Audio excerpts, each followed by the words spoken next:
everybody, and thank you for joining me. This is Chrystal Lynn, Cowgirl Astrologer. Many of you know me from the astrological community. I have something very special for you. Subscribe, and if you want to, if you need to, and you need to, get that damn notification button. I know that so many of you are going through such radical shifts and changes. Astrology can really help us to just figure out how we can ride this wave just a little better, to know what areas of our life that, we just have to let go of right now. It's like when you're going through these changes, letting go of control is one of the hardest things to do. There is a final purging going on in our lives. This is really about sitting quietly and listening and feeling others and really understanding what is being said emotionally. Sometimes we can be right, but that doesn't mean that we really understand on a deep level what somebody else is going through. And this is where we want to bring empathy into this story. Mental health is a very big topic because people, for the first time, are really looking at their personalities, really looking at who they are. What else do we need to release right now before we go into this whole new cycle of our lives? Letting go. Let go. Let go. And it's like, oh my gosh, that's so hard for us right now because we already feel so many things changing. But it's the secret. Because when we let go, we allow the opportunity for miracles, for faith, for God. And if you don't let go, you never really get to see those amazing moments. You're playing it so safe that you can only stay in this little box. And because that's the way that we live life, is by grasping at these like weird straws, but we know they're there. But that's like you wake up and you start off, your foot hits the ground and you're a Pisces rising. So you got Pisces the moment you wake up telling you, what your dream world was about and how you're going to live this day and whatever. And, if there's guilt or anything, those are kind of side things. When you wake up, you just feel like a Pisces. That's how I always experience that. And so I just always have to tap into that feeling I felt when I first woke up and dreamy and the world was my oyster and I was going to overnightly become famous or whatever your weird dream comes, or I was going to win the lottery and I didn't even enter it. That's all this Pisces rising stuff. And I like to be able to use it for other people because I can do it actually a lot better for other people.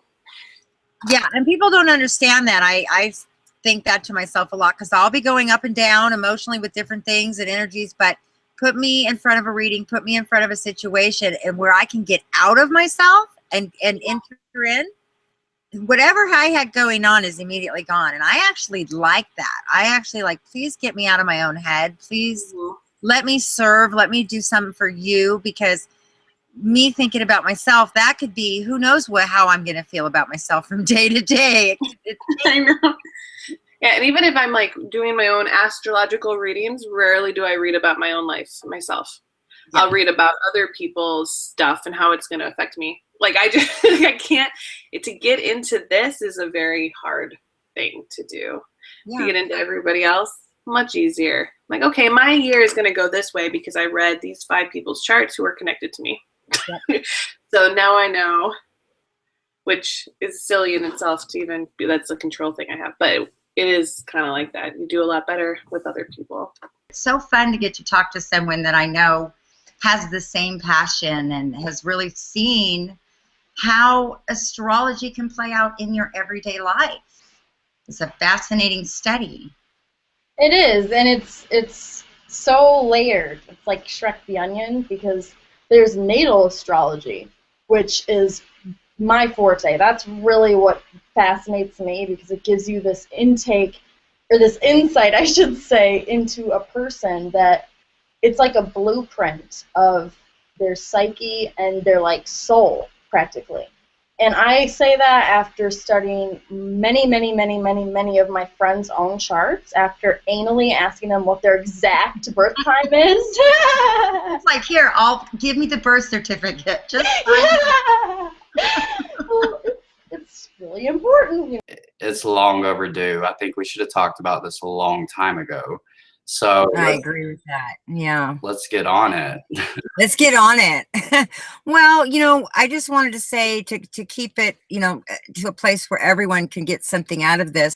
If we look at each sign of the zodiac, going from Aries all the way to Pisces, each one individually has a certain cross to bear, so to speak. Sometimes things fall the way they fall, and we can get caught up in them too. But knowing astrology allows me to go, oh, wow, okay, I'm not blaming it, but I can see why this may actually be really important that this does come out the way it needs to come out. Otherwise, I'd hold it in forever.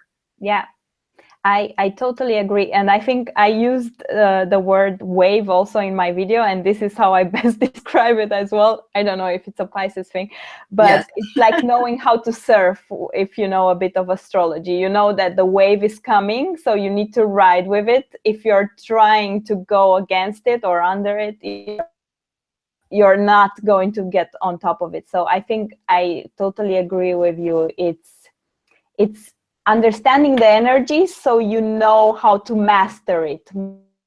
It's interesting that the internet was never predicted. It was random. No one controls the internet, and that's a great leveler, I think. Oh yeah, I mean, it gives us insights into things we've never had, you know, availability to before. It's amazing. It's watching the internet being born in the last 20 years. It's like watching the birth pains. You know, initially, of course, there's all the pornography and the conspiracy theory stuff and all the dross and all the crap, but gradually it's evolving. It's becoming not a separate intelligence, but it's evolving, and there's a growing sense of a more conscious use of it, I think, as opposed to just titillation or entertainment. Neptune in Pisces is really amplifying the poor me syndrome, the victims and martyrs, and no one can help me because I'm helpless. And that's globally, regardless of what culture or society you live in. It's also really striking home the need to change the way we look at alcohol, drugs, religion, all the ways that we sort of affect our consciousness. The negative side of this can be seen in the fracking and the ruining of the earth through oil pillaging. The positive side of this can be seen as part of the ongoing consciousness revolution, where the escalation of empathy and intuition is gathering pace. I mean, even actors are artists, you know, so just anybody who puts any type of art out there, puts themselves into their work, to their art, and then shares it with us. You know, it's like we are vibrating on the same type of wavelength or tuned into the same channel as they are. And, you know, people who aren't into astrology, they don't really see that, but it's like they just feel connections with these people, as you said. And then if they actually, you know, look into the astrology of that artist and then themselves, it's like, wow, we're just, you know, your chart is just made of energy. It's just like mapping out the energy of you and your personality. And so it's like, you know, their work that they do does speak to you in a way. Like you said, you know, his language, like Pisces moons, especially Piscean people, you know, we speak a special language that doesn't always make sense to everyone else. You know, it's like poetry mixed with all kinds of stuff. And like, but we get it, you know, just like all of Prince's lyrics, like people would say that they were like, you know, pretty out there, but it's like, we don't even have to sit there and try to pick apart and decode what he's saying. Like we know what he's talking about.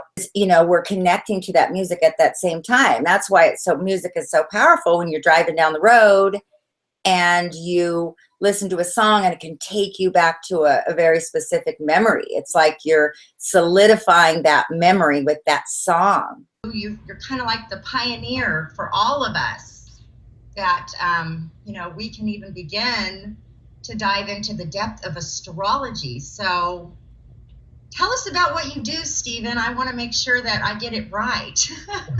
Okay. Well, the name of what I do is Evolutionary Astrology. And well, it's a big subject. The first line of my first book, The Inner Sky, which came out back in 1984, was people change, period. People change. And then the second line was, and one assumption runs like a virus through most astrological literature, and that is that people do not change. And that's really the heart of it, that we're evolving beings, and yet we open a typical astrology book, and at the lowest level, we learn all the Virgos are picky, and you can always recognize a Gemini because they have their mouth open, and the Sagittariuses know everything, and Piscean people, such as a close personal friend of mine, tend to be spaced out all the time, and Scorpios are sexy but treacherous, and the stuff, and it makes us smile, and it might even have a minor bit of truth in it at times, but it just almost makes me want to, I laugh, I guess, more than cry, but to think how sacred and beautiful and deep astrology really is when we recognize that it's about choices and a path to change, and how sad it is when we trivialize it and trivialize human beings by reducing them to embarrassing descriptions of their personalities. So we are evolving, and I call it evolutionary astrology.